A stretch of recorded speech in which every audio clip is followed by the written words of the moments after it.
ایک گھنے جنگل میں ایک شیر رہتا تھا جو اپنی طاقت اور غرور کی وجہ سے پورے جنگل کا بادشاہ مانا جاتا تھا۔ وہ روزانہ شکار کرتا، جنگل کے جانوروں میں خوف پھیلاتا اور کسی کی بات نہیں سنتا تھا۔ شیر کے ساتھ ایک چالاک لومڑی بھی رہتی تھی جو اپنی ذہانت اور ہوشیاری کے لیے مشہور تھی۔ اگرچہ وہ جسمانی طور پر کمزور تھی لیکن دماغ کے کھیل میں سب پر بھاری تھی۔ ایک دن شیر نے اعلان کیا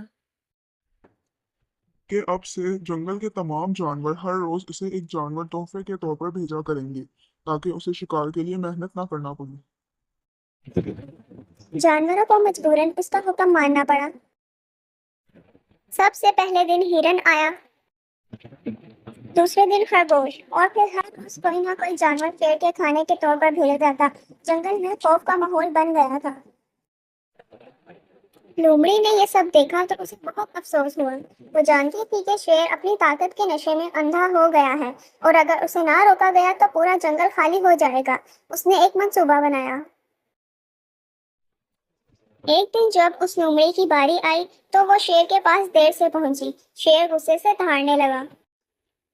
تم دیر سے کیوں آئی ہو؟ کیا تمہیں میری طاقت کا اندازہ نہیں؟ لومڑی نے سکون سے جواب دیا، مہاراج مجھے معاف کیجیے، میں وقت پر آ رہی تھی لیکن راستے میں ایک دوسرا شیر آ گیا۔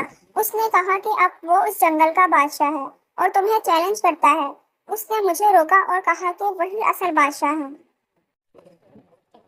شیر غصے سے پاگل ہو گیا۔ اس نے کہا، کیا اس جنگل میں میرے علاوہ دوسرا شیر؟ مجھے ابھی لے چلو اس کے پاس۔ میں بھی تو دیکھوں کون ہے وہ دوسرا شیر جو مجھے چیلنج کر رہا ہے۔ جلدی چلو۔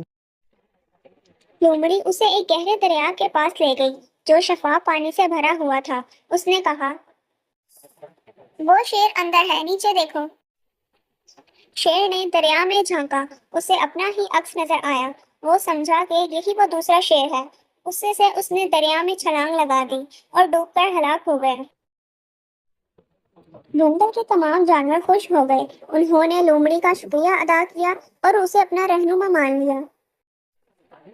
اخلاقی سبق: طاقت غرور پیدا کرتی ہے اور غرور کا انجام ہمیشہ تباہی ہوتا ہے۔ ذہانت اور سمجھداری سے بڑی طاقت کو بھی شکست دی جا سکتی ہے۔